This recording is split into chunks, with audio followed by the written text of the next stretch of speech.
3-point game. DeJulius puts up a three. And goal!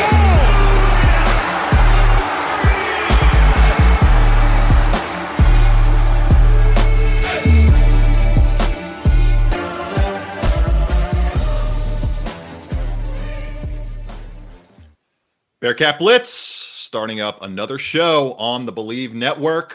Thank you for checking us out on whatever medium you are watching or listening to the show on, whether that's Apple, Spotify, Google, all those podcast platforms. Great way to check us out there. Subscribe, rate, and review. We are always streaming on YouTube as well. You can check out the video portion of the show on Talking Couch with Russ Eltman. And of course, maybe you're watching on Valley Sports Ohio. Thank you for checking us out there as well. Neil Meyer joining me as the Bearcats have no midweek game. They're in the middle of their mini bye in the really smack dab inside of their Big 12 slate so far this year.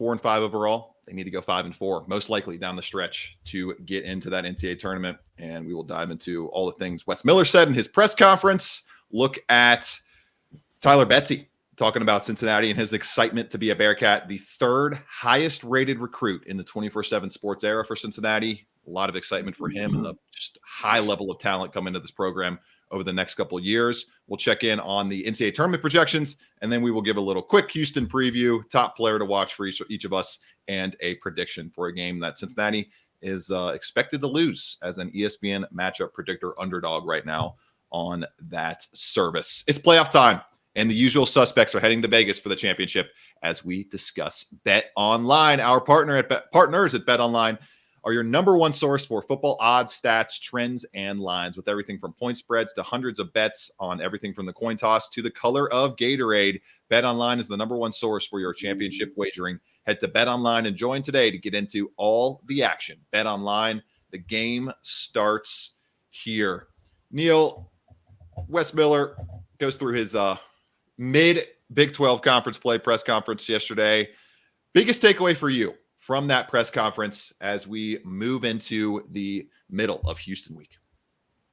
Yeah, I think the biggest takeaway for me was Coach Miller had the time to sit down and really kind of digest about how great this conference is. And the one thing that stood out to me, Russ, was the quote that he gave that said, "This is the best league in America. Experiencing this conference is something completely different than just saying it. Every night in this league is awesome, and it will not only improve this team, but this program as well." So that alone says how powerful the Big 12 is and how much potential there is. I mean, you're looking at it right now, Russ. The latest NCAA tournament projections has 8 teams sitting in the NCAA tournament. So that the Big 12 continues to prove why they are the best conference in America, and it is not an easy task, but Coach Miller knows the task at hand, and they're excited for the challenge as they get ready to go to the back half of what is now their first Big 12 season. Yeah, 4-5 overall, one of 17 teams in the country, as we mentioned on the first show of the week, to have a positive point differential in conference play, but a losing record. They've just had those close games not quite go their way, and I believe it was, I think it was from the Viva La Cats account on X. They posted that Ken Pom, Neil, has the Bearcats sitting at 329 out of 361 teams nationally in luck this season. Just the ball is not bouncing their way. And it's a similar story to the football season where, yes, that team was not good. The basketball team is way better than the football season team was, but both squads, Neil, went through their unlucky stretches throughout those seasons. Yeah, this is a different season compared to what the fall season was like. Obviously, the football team had its ups and downs, and especially during a 7-game losing streak. But this basketball team has hit its highs and it's hit its lows. And right now, they're coming off one of their highs. I mean, they lost to West Virginia on Wednesday night last week, and then they come back with a big win over Texas Tech. I mean, you go on the road, you get a win at BYU. You fight to the end versus Kansas. You fight with Texas. I mean, right now, like the ups and downs that this team has endured through this season. I mean, especially the big one is they haven't really had an opportunity to be fully healthy yet. And I think people are forgetting that this team has never really had the opportunity to develop and get their full chemistry together, obviously with the Jamil Reynolds and Aziz Bandaga waiver situation. CJ Frederick goes down with the injury to the hamstring. And then Aziz gets cleared after 6 games. Jamil Reynolds is closer to 11 games. So you're still trying to find that lineup. And right now, it looks like they're having the most success that they have had as teams and players are starting to develop their roles and whatnot as this conference season gets underway. But as you mentioned, Russ, this is a very tough and daunting schedule for Wes Miller and the Bearcats. Obviously, it's never easy when 6 of your first 7 are versus top 25 opponents, but now you're heading into the back half of the conference play where these next 2 games versus Iowa State and Houston could really hold a lot of weight come down the stretch come the end of the month. Big games coming up for Cincinnati, and the trend continued, Neil. Texas Tech has now dropped 3 games in a row. Teams facing Cincinnati in Big 12 play.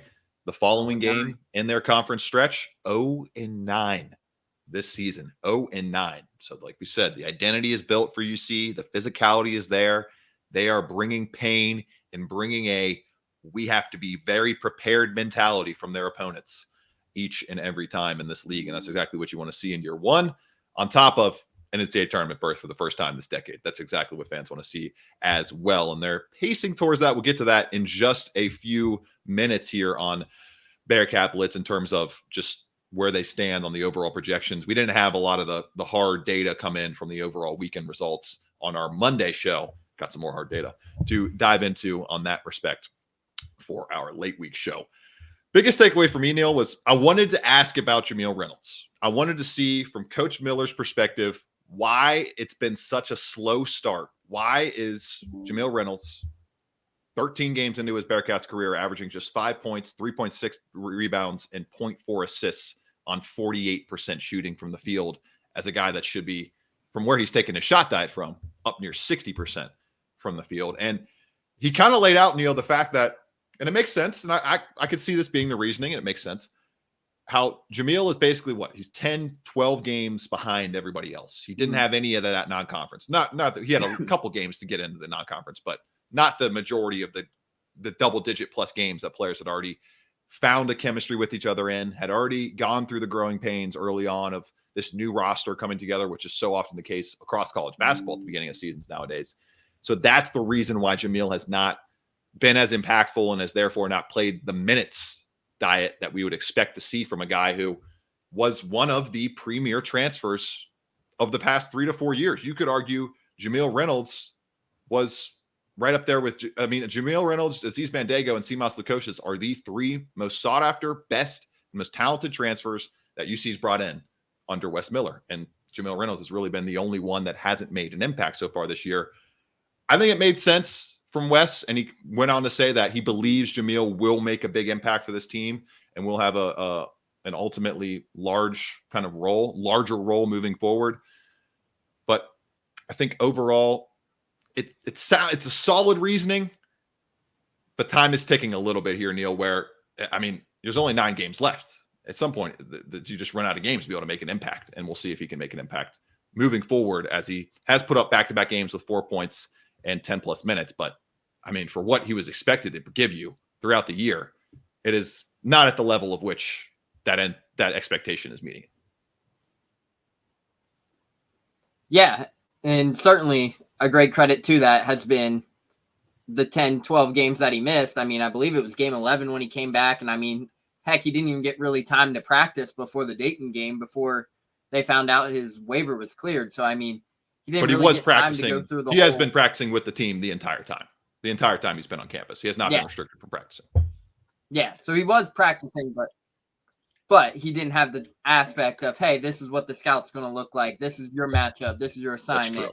But going into Dayton, that's especially a tough matchup, especially with a guy like Deron Holmes. So, obviously missing that first 11 games was something that really, really could have been beneficial for a guy like Jamil Reynolds. But the positive side of this is Wes Miller, and he even said this in his press conference yesterday, that over the past 2 games, this is the style of play that they've expected from Jamil Reynolds. And this is the Jamil Reynolds they envisioned when they brought him to the University of Cincinnati. So maybe a big trend here. Can he continue this performance and bounce into the the next level of categories there in the front court, see his minutes kind of continue to increase. But overall, I think he's starting to get his feet wet from under him.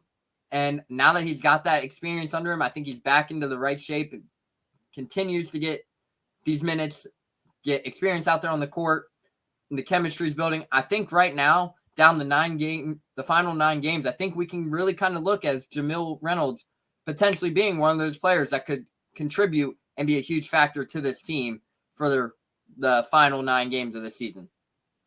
Right. And obviously, I mean, he's not going to transfer again. You're not going to see him transfer out of the program, you wouldn't think. He's talked about how much this staff has embraced him and given him a great environment to be a healthy human just overall himself. So that's all fantastic. And on top of that, it's fantastic because, yes, he hasn't given you a lot this year, Neil, and there's not a ton of time for him to take over like a Victor Lock-and-roll, for example, and become a 10, 12 point per game scorer on 30 minutes per game. I mean, that expectation is kind of, I think, too lofty now, given what we just laid out on the timeline over the past few months. But they get him for another year. You get another, do you have 2 more years after this, Neil, or just 1 more year? I think there's 2, isn't there? On top of this one? Jamil only has 1. 1 after this one. Okay, so you get him for 1 more year. Yeah, 1 after. And ultimately, you get him in the program, continuing to move up the line. And you can look at it glass half full there. But yeah, it's ultimately politics, the stupidity of the NCAA, all of that has basically left the first season for Jamil Reynolds in Cincinnati as a wash, because like it's a great point by Wes Miller. It is so difficult to come into a season on a new team, be ineligible for the entirety of non-conference play, and then have to get acclimated with that team in the toughest conference in America. 6 straight ranked opponents to open the conference slate. It's really tough. So we'll see how big of an impact Reynolds can make in the final 9 games. He is a player. I talked about X factors on Monday. If he pops over these final 9 games, it's just one of those depth pieces, one of the pieces of this roster that was such a pro going into the season, where you have so many different scenarios where guys could exceed expectations, take on a bigger role, and be able to come out of nowhere with an impact. Really, anything double-digit points-wise or close to 20 minutes-wise out of Jamil Reynolds would be more than he has given them so far this year. So things trending up, definitely, according to Wes Miller, and I would agree with that. Neil Meyer, Russ Heltman, your hosts on Bearcat Blitz. We'll take a look at the NCAA Tournament projections for Cincinnati, the latest as we record this show. All that and more, plus a Houston preview, who are the top players to look for, and a prediction from Neil and I. All that coming up on Bearcat Blitz.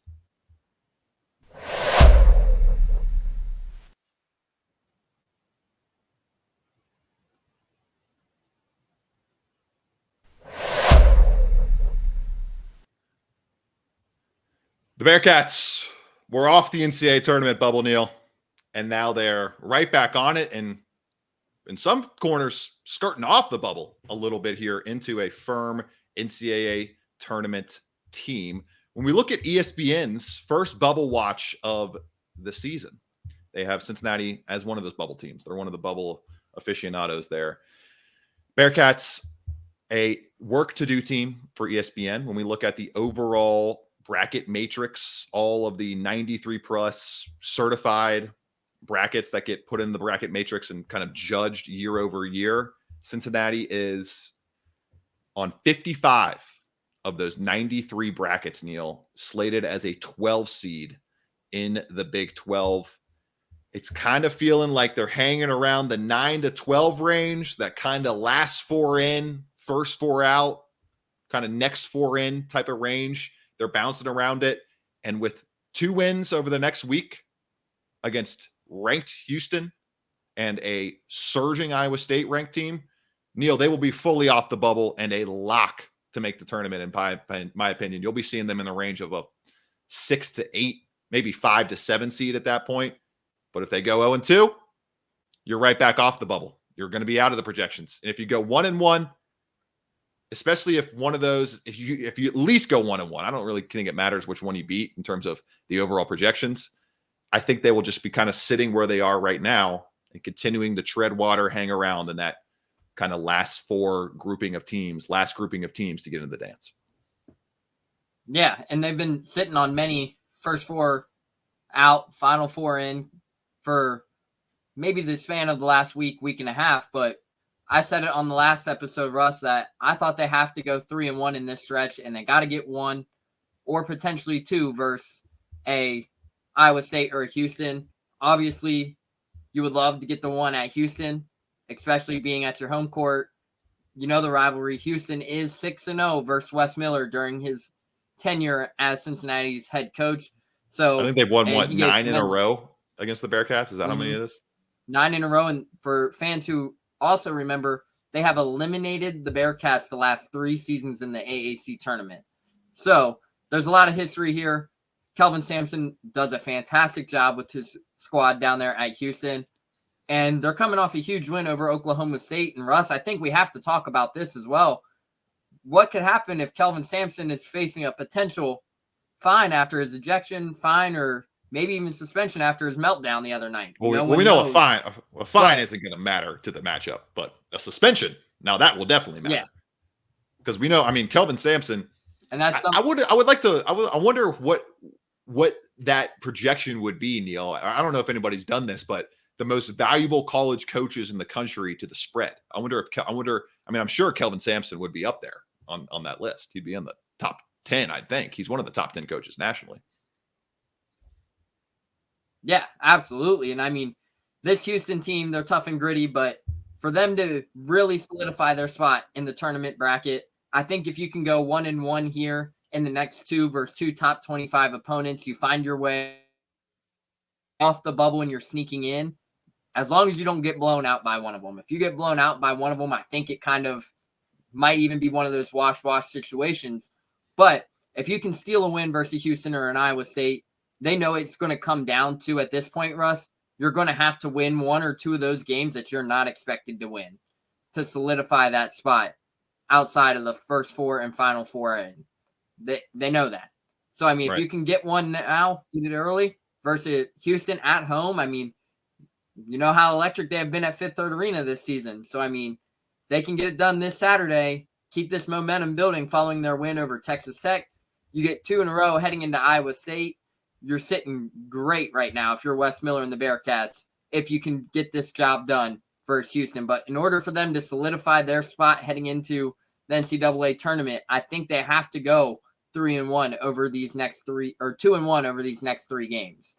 Right. Yeah, you laid that. You've been sticking firm with that over the last week, and it's kind of feeling like that. It's not. I don't think they necessarily have to go 3-1 over this 4-game stretch to get in.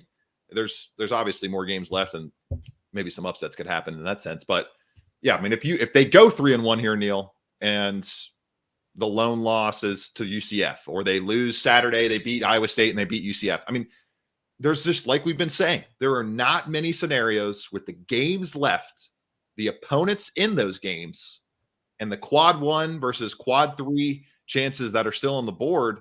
I mean, it's just if you get the amount of wins, if you get to 18, 19, 20 wins, there's just going to be too many good ones among that group to leave Cincinnati out. And on top of that, a great point that you brought up about the prowess at home.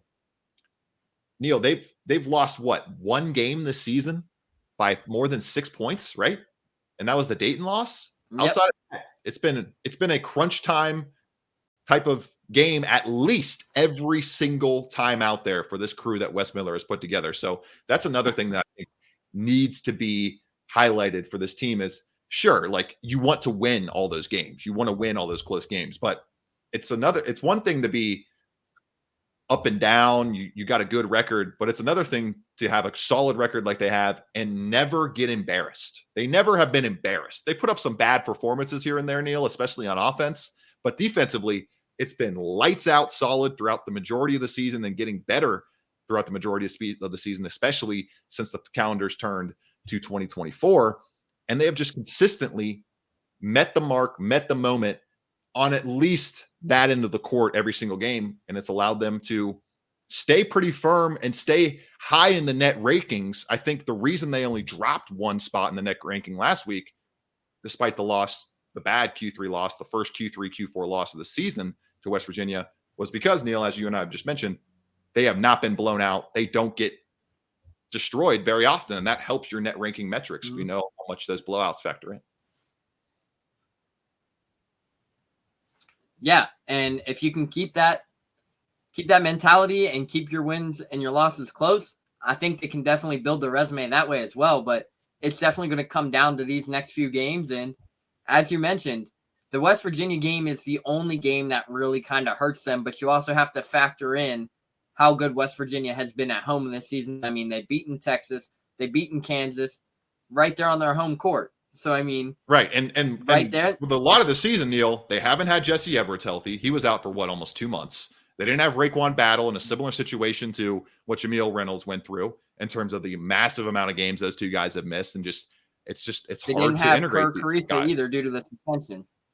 Exactly. So this is the team that the West Virginia team UC faced last week was not the same 7-13, bad resume, 157 in the 150s of the net, Q3 for sure going to be a Q3 game at the end of the season. Neil, they're more like a Q2 opponent when we look at the entire roster as a whole and what they ultimately had at their disposal last week compared to the whole season. So big stretch for the Bearcats over the next week. And really not even looking at the UCF game. UCF game, of course, for sure. You want to win that game. That could turn into a must-win if they do not get any dubs against Houston or Iowa State. Go 1-1. Just go 1-1. Find a way to go 1-1 at home over the next week. And the Bearcats should be in consistent position to make the NCAA tournament, staying firm from where they are right now, which has them on over 50% of the brackets out of the 93 total. Cincinnati sits at 55, as I mentioned. And on teamrankings.com, they are down to a 55% chance to make the NCAA tournament as an 11th seed and the 41st seed overall. Neil, a guy who is going to help, I think, make Cincinnati an NCAA tournament lock.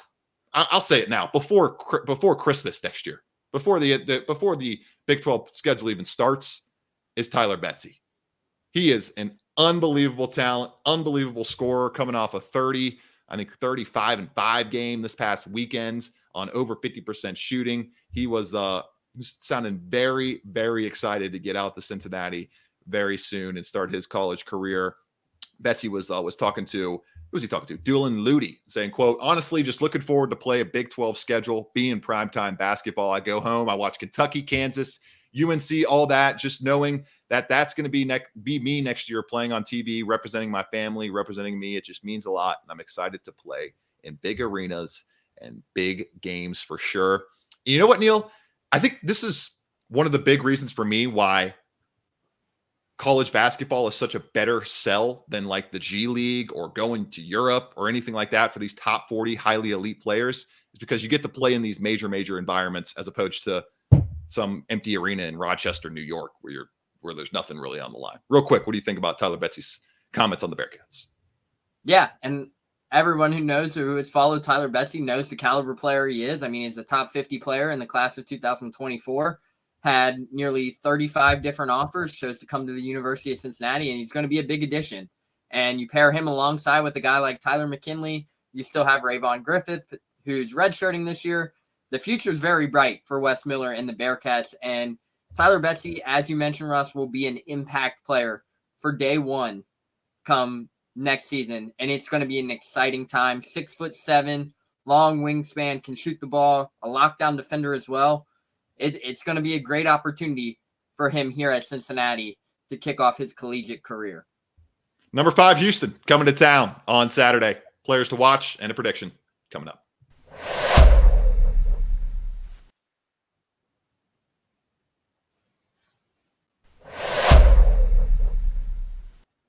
Number 5, Houston coming to town, and Cincinnati trying to break a brutal streak. One of the rare teams in the history of this program that Cincinnati has a losing record against, 11-13 all time, and they have what is it, Neil? 9 in a row. We mentioned earlier in the show. So a 6-game losing streak for Wes Miller in this meeting, and a guy who's going to try to continue that and has done a good job hurting opponents this season. LJ Cryer, their leading scorer, 15.1 points, knows the Big 12 very well, coming over from Baylor as a transfer, 6'1" guard, 2.6 rebounds, 2 assists.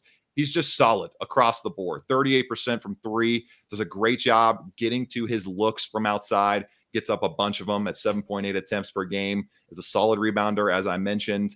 great free throw shooter, gets to the line at a decent amount. This team doesn't get to the line a whole lot, but they're solid free throw shooters at that. And overall, he's just going to pepper you with shots and continuously bring constant pressure to guys like John Newman III and Day Thomas. Give me the Houston Cougars to win this one 64-60 over the Bearcats. Cincinnati covers what I imagine will be maybe a 5-6 point home underdog spread, but the Bearcats ultimately fall in this one. What do you got, Neil? Yeah, so my player to watch, obviously you talked on LJ Cryer. I'm going to stick in the backcourt. I'm going to go with Jamal Sheed. He has been arguably one of the best point guards in all of college basketball this season. Despite averaging just 12 points a game, he's a very effective shooter, 46% from the field this season. But what's tremendously an impact of Jamal Sheed's game is his defense. He's put himself in position to be a first-team All-Big 12 defensive player, and he continues to show out each and every night for Kelvin Sampson and the Houston Cougars. And not only does he provide a very veteran, experience-heavy kind of backcourt there alongside LJ Cryer, he provides that leadership role as well, and he has played in these big-time games multiple times over his playing career. That was the main reason why he came back this season for his extra year of eligibility. So I expect for him to be one of those guys that has a huge impact on this game for the Houston Cougars on Saturday. But my prediction, I'm going to keep it a little bit closer, Russ. I'm going to keep it at 72-68 in favor of Houston. All right, both picking a 4-point deficit. For Neil Meyer, I'm Russ Heltman. This has been Bearcat Blitz on the Believe Network. This is the second. 15 seconds left. Shot clock off. 4-point game. DeJulius puts up a three.